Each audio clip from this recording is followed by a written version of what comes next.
ինտեգրման միջոցով ստանալ միասնական արվեստների բուհ եւ նաեւ կրթական ծրագրերը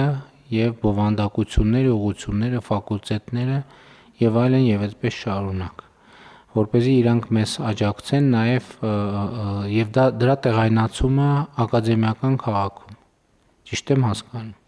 Այո, պարոն վարչապետ, ամբողջությամբ ճիշտ եք հասկանում, այսինքն մենք թե ամբողջ կրթական բովանդակությունն ենք վերանայում եւ այստեղ ես պատահական չի, որ մի քանի մասնագիտություններ օրինակ թվարկեցի, դա նշանակում է, որ արվեստների կլաստերը կառաջարկի նաեւ կրթական այնպիսի ծառայություններ, որոնք այսօր մեր համակարգը ուղղակի չի առաջարկում, բայց որը արվեստային ժամանակակից կրթության շատ կարեւոր բաղադրիչ է եւ բացի դրանից բնականաբար ամբողջ այս կազմակերպական կառուցվածքը պետք է գծվի եւ պարզ դառնա, թե ինչպես պետք է աշխատի կլաստերը որպես մեկ համակարգ։ Այս բոլոր ուղղություններով բնականաբար միասին աշխատելու ենք, ընդ որում պիտի հիշեցնեմ, որ մենք արդեն իսկ ունենք միջազգային հեղինակավոր գործընկերներ կրթական կլաստերի ուղղությամբ, Լոնդոնի համալսարանական քոլեջի կրթության ինստիտուտի հետ պայմանագիրը ընթացքում է եւ այս օրերին էլ նրանք այստեղ են եւ աշխատանքները շարունակվում են, ու սա մեզ մոտ թե մանկավարժական կրթության, թե կրթության ոլորտի մասնագիտությունների վերափոխման ու այստեղ էլ նոր մասնագիտությունների կարիք կա, որոնք ակնհայտորեն նաև կրթության ոլորտի բարեփոխումների տրամաբանությունը պիտի ամբողջացնեն, աշխատանքները գնում են, պետք է հիշեցնեմ նաև, որ Մյունխենի տեխնիկական համալսարանի հետ էլ տեխնոլոգիական կլաստերի ուղղությամբ էինք աշխատում եւ այստեղ արդեն առաջին փուլը աշխատանքների ավարտել ենք, հենց հիմա բանակցում ենք նաև Քեմբրիջի հետ դասական կլաստերի ուղղությամբ եւ ունեմ տպավորություն, որ առաջիկայում նաև նրանց հետ պայմանագիրը կբերեն կառավարության քննարկմանը։ Այստեղից նա շատ կարևոր այս պայմանագրերի շրջանակներում մեր գործընկերները աշխատում են ոչ միայն եւ ոչ այնքան կառավարության, որքան հենց բուհերի եւ ուսանողների հետ։ Այս շատ կարևոր հանգամանք է։ Այսինքն նախ շատ կարևոր է աշխարհի առաջատար փորձի հետ հաղորդակցություն ունենալը, այսինքն ինֆորմացիան եւ փորձին հասանելիություն ունենալը, բայց կարևոր է ընդգծել, որ մեր գործընկերները այս պայմանագրերի շրջանակներում այցելում են պարբերաբար Հայաստան, մեր ուսանողների խմբերին են նաև մեր ներկայացուցիչներին հրավիրում իրենց մոտ եւ շատ հետաքրքիր աշխատավոճ է որդեգրված եւ ուղղակի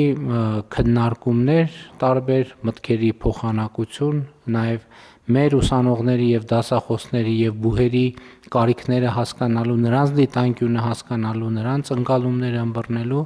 որպեսզի մենք կարողանանք տեղի առանձնահատկությունները հաշվի առնելով կարողանանք ստանալ իսկապես կրթական շատ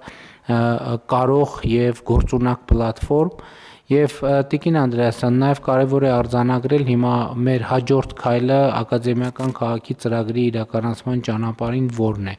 Մենք սկզբունքորեն որոշում կայացրեցինք, որ եթե պետք է կոնկրետ կետ նշենք, թե ինչից ենք սկսում ենք ուսանողական կացարաններից, հաշվի առնելով նաեւ այն հանգամանքը, որ այսօր դա շատ հրատապ խնդիր է եւ ուսանողները կեցության խնդիր ունեն եւ նաեւ այս ուղղությամբ ինչ ենք ձեռնարկում եւ նաեւ մանկավարժական կլաստերն էլ առաջին փուլով պետք է մենք ակադեմիական քաղաքում ստեղծենք։ Հիմա ուր ենք հասել այս ճանապարհին։ Պարոն վարչապետ, տեխնոլոգիական կլաստերները առաջին փուլում կացարանների հետ միասին մանկավարժական կլաստերը գրեթե անմիջապես դրանից հետո կմեկնարկենք, այսինքն նույնպես առաջին փուլի օրակարգի տրամաբանությամբ է։ Մենք մոտավորապես 2 նիստ առաջ հաստատեցինք ակադեմիական քաղաքի զարգացման լրամշակված հայեցակարգը, որը ամբողջությամբ հիմնվում է արդեն մինչև այս կատարված աշխատանքների վրա եւ շատ հստակ նկարագրում է նաեւ ծրագրի իրականացման փուլերը։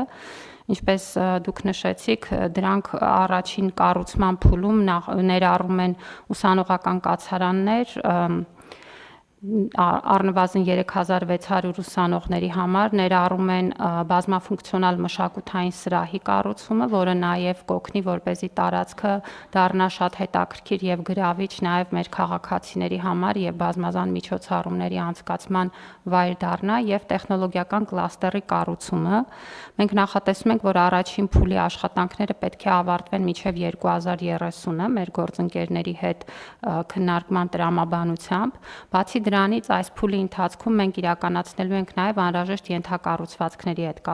կապված աշխատանքները։ Պետք է ասեմ, որ տարածքային կառավարման եւ ենթակառուցվածքների նախարարության գործընկերների հետ ակտիվ աշխատել ենք, արդեն պատրաստ է աշխատանքային նախագիծը բարձրավոր էլեկտրասյուների տեղափոխման մասով։ Իսկ կոնկրետ շենքերի եւ տարածքի բուն նախագծումը սկսել ենք արդեն։ Մենք առաջիկայում պլանավորում ենք մրցույթի դնել այս բազմաֆունկցիոնալ մշակութային կենտրոնի նախագծման աշխատանքները եւ բացի դրանից զուգահեռաբար աշխատում ենք ուսանողական կացարանների ուղղությամբ, այսինքն կոնկրետ այս փուլում շինությունների հետ կապված այս երկու ուղղությամբ աշխատանքները գնում են։ Մենք նաեւ պատրաստել ենք եւ առաջիկայում նաեւ կարծում եմ կառավարության հաջորդ նիստում կլինի ակադեմիական քաղաքի շրջանակներում գնման որոշ առանձնահատկություններ հաստատելու որոշումը, որից հետո կկարողանանք մրցույթներ հայտարարել նաև ռոռոկման համակարգի հետ կապված եւ հեծի համապատասխան գծերի տեղափոխման, որտեղ բացի բարձրավոլտից կա նաև հեծի ուրեմն տիրույթում գտնվող որոշ ենթակառուցվածքներ, որոնք նույնպես պիտի տեղափոխվեն։